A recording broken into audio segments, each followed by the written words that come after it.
Okay. ഒപ്പം തന്നെ MCA ഇറാന്റെ പരമോന്നത നേതാവ് മുസ്തഫ ഖാംനെയി അദ്ദേഹത്തിന്റെ ജീവനുമായി ബന്ധപ്പെട്ട് ഇപ്പോൾ പരക്കെ ഒരു അഭ്യൂഹം ഉണ്ടായിരുന്നല്ലോ. അപ്പോൾ അമേരിക്ക തന്നെ അത് സ്ഥിരീകരിച്ചു പറയുന്നു. അദ്ദേഹത്തിന്റെ ജീവനൊന്നും പറ്റിയിട്ടില്ല, അദ്ദേഹം മരിച്ചു എന്ന തരത്തിലുള്ള വാർത്തകളുണ്ടെന്ന്. പക്ഷെ അത് സ്ഥിരീകരിച്ചിട്ടില്ല എന്ന് പറയുന്നു. അദ്ദേഹത്തിന് പരിക്കേറ്റു എന്നുള്ള സൂചനകളുണ്ട് എന്നാണ് അതിൽ പറയുന്നത്. എന്താണ് അത് സംബന്ധിച്ചുള്ള എന്തെങ്കിലും വിവരങ്ങൾ ഇതിനോടകം തന്നെ ഏതെങ്കിലും മാധ്യമങ്ങൾ റിപ്പോർട്ട് ചെയ്തിട്ടുണ്ടോ? മഹേഷ്, ഇത് ആദ്യമായിട്ടാണ് ഇപ്പോൾ അമേരിക്ക അദ്ദേഹം ജീവനോടെ ഉണ്ട് എന്ന് സ്ഥിരീകരിക്കുന്നത്. കാരണം നേരത്തെയൊക്കെ പറഞ്ഞത് അദ്ദേഹം വലിയ ഗുരുതരമായ പരിക്കുപറ്റിയിട്ടുണ്ടായിരുന്നു, ഒരുപക്ഷെ അദ്ദേഹം കൊല്ലപ്പെട്ടിരിക്കാമെന്ന ഒരു പ്രതികരണമായിരുന്നു പെന്റഗണും അതോടൊപ്പം തന്നെ ഇസ്രായേൽ സൈനിക നേതൃത്വവും നൽകിക്കൊണ്ടിരുന്നത്. പക്ഷേ ഇന്ന് ഇതാദ്യമായിട്ടാണ് പ്രതിരോധ സെക്രട്ടറി പീറ്റർ ഹെക്സത്ത് തന്നെ ഇത് സ്ഥിരീകരിക്കുന്നത്. അദ്ദേഹത്തിന് പരിക്ക് പറ്റി എന്നത് വസ്തുതയാണ്, പക്ഷേ അദ്ദേഹം ജീവനോടെ തന്നെ ഉണ്ട് എന്നൊരു പ്രതികരണമാണ് അദ്ദേഹം നടത്തിയിരിക്കുന്നത്. നമുക്കറിയാൻ സാധിക്കും, ഫെബ്രുവരി 28 നടന്ന ആദ്യ ദിവസത്തെ ആക്രമണത്തിലാണ് ഈ മുസ്തഫ ഖാംനെയുടെ പിതാവ് കൂടിയായിട്ടുള്ള ഇറാന്റെ പരമോന്നത ആത്മീയ നേതാവായിരുന്ന ആയത്തുല്ല അലി ഖാംനെയെ ഇസ്രായേലിലും അത് അമേരിക്കയും ചേർന്ന് വധിക്കുന്നത്. തുടർന്നാണ് മുസ്തഫ ഖാംനെയെ പുതിയ പരമോന്നത നേതാവായിട്ട് ഇറാൻ നേതൃത്വം തെരഞ്ഞെടുക്കുന്നത്. അധികം വൈകാതെ തന്നെ അദ്ദേഹത്തിന് നേരെ ആക്രമണം നടന്നതായിട്ടുള്ള റിപ്പോർട്ടുകൾ ഉണ്ടായിരുന്നു. പക്ഷേ ഈ ആക്രമണം നടന്നതായിട്ടോ അദ്ദേഹത്തിന് പരിക്കേറ്റതായിട്ടോ ഇതുവരെയും ഇറാൻ നേതൃത്വം സ്ഥിരീകരിച്ചിട്ടില്ല. അദ്ദേഹം വളരെ സുഖമായിരിക്കുന്നു.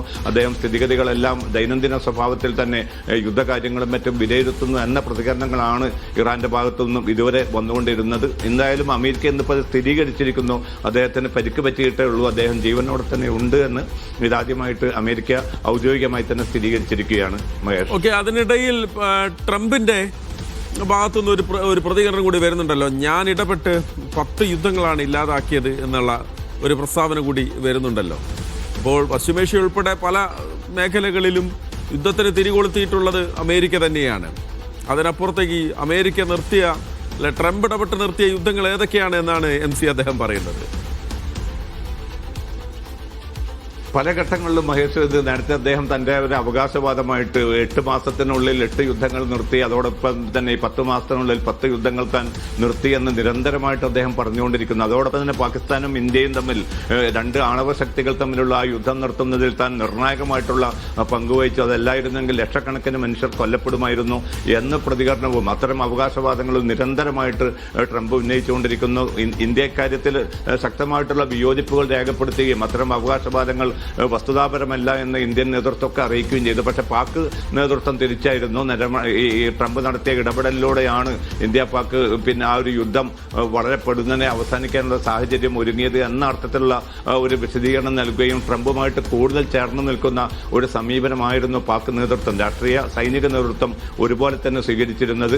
അതുകൊണ്ട് തന്നെ പാക് സൈനിക മേധാവി അസീം മുനീറുമായിട്ട് വലിയ ഒരു ബന്ധമാണ് ഇപ്പോൾ ട്രംപ് രൂപപ്പെടുത്തിയിരിക്കുന്നത്. ഇപ്പോൾ ഈ ചർച്ചകൾക്ക് പോലും ആ സൈനിക യൂണിഫോമിലാണ് പാക് സൈനിക മേധാവി ഇപ്പോൾ ഇന്നലെ തെഹ്റാനിലെത്തുകയും മണിക്കൂറുകൾ രാഷ്ട്രീയ നേതൃത്വവുമായിട്ട് അദ്ദേഹം ചർച്ച നടത്തുന്നതൊക്കെയും ഇനി അദ്ദേഹം നേരെ പോകുന്നത് വാഷിംഗ്ടണിലേക്കാണ്. അപ്പോൾ യാസിം മുനീറിനെ മുന്നിൽ നിർത്തിക്കൊണ്ട് ഈ തന്റെ ചിലതായിട്ടുള്ള ഈ മേഖലയിലെ താല്പര്യങ്ങൾ നടപ്പാക്കാൻ പറ്റുമോ എന്നൊരു നീക്കം കൂടിയാണ് ട്രംപ് ഇപ്പോൾ ഏർപ്പെട്ടിരിക്കുന്നത് എന്ന വ്യാപകമായിട്ടുള്ള ഒരു വിലയിരുത്തൽ കൂടി പുറത്തു വരുന്നുണ്ട്. എന്തായാലും ഈ പിന്നെ നീക്കങ്ങൾ അതൊരു ശുഭകരമായിട്ടുള്ള അവസ്ഥയിലേക്ക് തന്നെ എത്തിച്ചേരും. ഈ മാസം 22 ഒന്നുകിൽ 2 ആഴ്ചക്കാലത്തേക്ക് നിലവിലുള്ള ഇറാൻ അമേരിക്ക വെടിനിർത്തൽ നീട്ടും, അതല്ല എങ്കിൽ 2ാം ഘട്ട വെടിനിർത്തൽ ചർച്ച അതിന് മുമ്പ് തന്നെ പൂർത്തീകരിച്ച് പരമാവധി കാര്യങ്ങളിൽ യോജിപ്പെത്താൻ പറ്റുമോ എന്ന തിരക്കിട്ട നീക്കങ്ങളിലാണ്. ഇപ്പോൾ സൗദി അറേബ്യയും സജീവമായിട്ട് ഈ നീക്കങ്ങളിൽ രംഗത്ത് വരികയും ഈ പ്രതിസന്ധി പരിഹരിക്കാനുള്ള തിരക്കിട്ട നടപടികളുമായിട്ട് മുന്നോട്ട് പോവുകയും ചെയ്യുന്നുണ്ട്. ഇപ്പോൾ യുറേനിയം സമ്പുഷ്ടീകരണത്തിന്റെ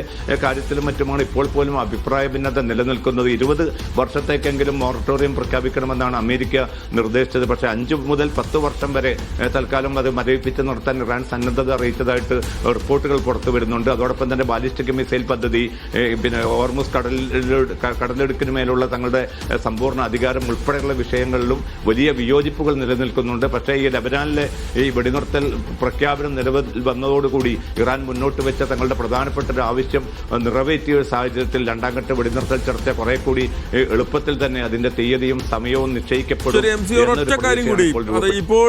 ഇപ്പോൾ ട്രംപ് ആണല്ലോ ഈ പ്രഖ്യാപനം നടത്തിയിരിക്കുന്നത്. ലെബനാനിൽ അവിടെ വെടിനിർത്തൽ ഉണ്ടാകുന്നു എന്നുള്ള കാര്യം ഡൊണാൾഡ് ട്രംപ് ആണല്ലോ പ്രഖ്യാപിക്കുന്നത്. ഇസ്രായേലിന്റെ എതിർപ്പ് എത്രത്തോളം ഉണ്ട് എന്നാണ് നമുക്ക് മനസ്സിലാക്കേണ്ട. കാര്യത്തിൽ ഏതെങ്കിലും തരത്തിൽ അത് സംബന്ധിച്ചുള്ള മാധ്യമ റിപ്പോർട്ടുകൾ ഇതിനോടകം തന്നെ വന്നിട്ടുണ്ടോ MCA? മഹേഷ്, ഔദ്യോഗികമായിട്ട് ഇസ്രായേലിന്റെ ഭാഗത്തുനിന്ന് ഒരു പ്രതികരണം വരാൻ വേണ്ടി കാത്തിരിക്കുകയാണ്. ഇസ്രായേൽ പ്രധാനമന്ത്രി നെതന്യാഹു അല്ലെങ്കിൽ സൈനിക മേധാവി ഔദ്യോഗികമായിട്ടൊരു പ്രതികരണം നടത്തിയിട്ടില്ല. കാരണം ഇന്ന് 2 തവണ ട്രംപ് നെതന്യാഹുവിനെ ടെലിഫോണിൽ സംസാരിച്ചിട്ടുണ്ട്. ഏറ്റവും ഒടുവിൽ വളരെ ശക്തമായിട്ടുള്ള മുന്നറിയിപ്പ് തന്നെ നൽകിയതിന്റെ അടിസ്ഥാനത്തിലാണ് ട്രംപ് ഏകപക്ഷീയമായി തന്നെ ഈ പ്രഖ്യാപനം നടത്തിയത്. അത് സാധാരണഗതിയിൽ ഇസ്രായേലിനെ ഞെട്ടിച്ചിരിക്കുന്നത് അതിന്റെ സുരക്ഷാ സമിതി യോഗം ചേരാനുള്ള ഒരു സാവകാശം കൊടുക്കുകയും അങ്ങനെ സുരക്ഷാ സമിതി ട്രംപ് മുന്നോട്ട് വെച്ചിരിക്കുന്ന ഈ വെടിനിർത്തൽ നിർദ്ദേശം അംഗീകരിക്കുന്ന ഒരു സാങ്കേതികമായിട്ടുള്ള നടപടിക്രമങ്ങൾക്ക് ശേഷമായിരുന്നു ഈ ഒരു പ്രഖ്യാപനം വരേണ്ടത് എന്നൊരു തോന്നൽ ഇസ്രായേൽ രാഷ്ട്രീയ സൈനിക നേതൃത്വത്തിനുണ്ട് എന്നാണ് ഇസ്രായേൽ മാധ്യമങ്ങൾ വ്യക്തമാക്കുന്നത്. പക്ഷേ ട്രംപ് അതിനൊക്കെ മറികടന്നുകൊണ്ട് സ്വന്തം നിലക്ക് തന്നെ ഈ പ്രഖ്യാപനം നടത്തി. അതോടൊപ്പം തന്നെ ഇസ്രായേൽ പ്രധാനമന്ത്രി നെതന്യാഹുവിനെയും അതോടൊപ്പം തന്നെ ലബനാൻ പ്രധാനമന്ത്രിയെയും നേരിട്ട് വൈറ്റ് ഹൌസിലേക്ക് ചർച്ചയ്ക്ക് ക്ഷണിക്കുകയും ചെയ്തത്.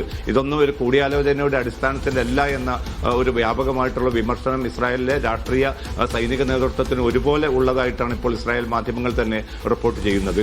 മഹേഷ്, MC നാസറാണ് വിശദമായ വിവരങ്ങൾ നൽകിയത്. അതോടൊപ്പം തന്നെ പറഞ്ഞു നിർത്തട്ടെ, ഹോർമുസ് കടലിടുക്ക് വഴി 27 കപ്പലുകൾ കൂടി കടന്നു പോയിട്ടുണ്ട് എന്നുള്ളതാണ്. അമേരിക്കയുടെ നാവിക ഉപരോധം നിലനിൽക്കുന്ന സമയത്ത് തന്നെ 27 ഇറാനിൽ വന്നു പോകുന്ന 27 കപ്പലുകൾ ഹോർമുസിൽ അമേരിക്കയുടെ ഉപരോധം വകവയ്ക്കാതെ കടന്നുപോയിട്ടുണ്ട്. അതിൽ 14 കപ്പലുകൾ അമേരിക്ക നേരത്തെ തന്നെ കരിമ്പട്ടികയിൽപ്പെടുത്തിയ കപ്പലുകളാണ് എന്നുകൂടി ഓർക്കണം. അപ്പോൾ ഹോർമുസ് കടലിടുക്കിൽ അമേരിക്കയുടെ നാവിക ഉപരോധം അമ്പയെ പാളിപ്പോയി എന്നുകൂടി നമുക്കതിനെ കാണേണ്ടി വരും. എന്തായാലും വലിയ പ്രതീക്ഷ നൽകുന്ന ഒരു കാര്യം എന്ന് പറയുന്നത് ലബനാനിൽ വെടിനിർത്താനുള്ള തീരുമാനമാണ്. ഒരു പക്ഷേ നെതന്യാഹുവിന് മുകളിൽ ചെന്ന് ഡൊണാൾഡ് ട്രംപ് ആ പ്രഖ്യാപനം നടത്തുകയാണ്. എന്തായാലും അതിൻ്റെ ഫലം എന്ന് പറയുന്നത് നമ്മൾ കാത്തിരിക്കുന്നത്, പ്രതീക്ഷയോടെ കാത്തിരിക്കുന്നത്, അത് പശ്ചിമേഷ്യയിൽ ആകെ പടർന്നു പിടിച്ച ആ സംഘർഷം അത് കുറയ്ക്കാൻ സാധിക്കുന്ന തരത്തിൽ ഇറാൻ അമേരിക്ക 2ാം ഘട്ട ചർച്ചയ്ക്കുള്ള വാതിലുകൾ